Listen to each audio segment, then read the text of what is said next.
কথাগুলো মন দিয়া শুনবেন।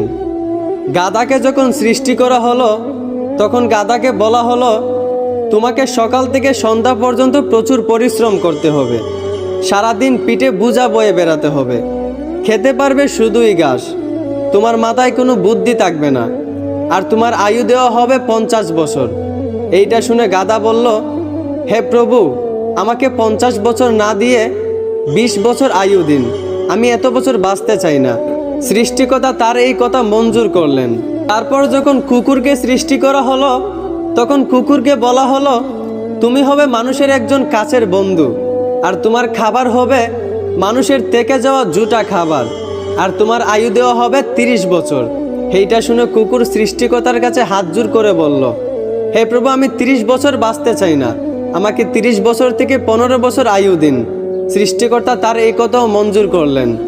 তারপর যখন বানরকে সৃষ্টি করলেন তখন বানরকে বলা হলো, তুমি শুধু এই গাছ থেকে ওই গাছে ঝুলতে থাকবে আর মানুষকে বিনোদন দেওয়ার চেষ্টা করবে, আর তোমার আয়ু দেওয়া হবে 20 বছর। এইটা শুনে বানরও হাত জোর করে সৃষ্টিকর্তার কাছে বলল, হে আল্লাহ, আমাকে 20 বছর না দিয়ে 10 বছর আয়ু দিন, আমি এত বছর বাঁচতে চাই না। সৃষ্টিকর্তা বানরের কথাও মঞ্জুর করলেন। তারপর আসলো পুরুষের পালা। পুরুষকে যখন সৃষ্টি করা হলো তখন পুরুষকে বলা হলো, তুমি হলে প্রাণীদের মধ্যে সবচেয়ে বিচক্ষণ এবং বুদ্ধিমান, এই জন্য তোমাকে প্রাণীদের শিরোমণি করা হলো, আর তোমার আয়ু দেওয়া হবে 20 বছর। এইটা শুনে পুরুষ সৃষ্টিকর্তার কাছে হাত জোর করে বলতে লাগলো, হে প্রভু, 20 বছর আয়ু একদম কম হয়ে যায়, আমি আরো বেশি দিন বাঁচতে চাই, আপনি বরংস গাধায় যে 30 বছর আয়ুটা ফিরিয়ে দিয়েছিল ওই আয়ুটা আমাকে দিয়ে দিন, আর কুকুর 30 বছরের মধ্যে যেই 15 বছর আয়ুটা ফিরিয়ে দিয়েছিল ওই আয়ুটাও আমাকে দিয়ে দিন, এবং বানর 20 বছর থেকে যেই 10 বছর আয়ুটা ফিরিয়ে দিয়েছিল ওই আয়ুটাও আমাকে দিয়ে দিন। সৃষ্টিকর্তা পুরুষের এই কথাগুলো মঞ্জুর করলেন।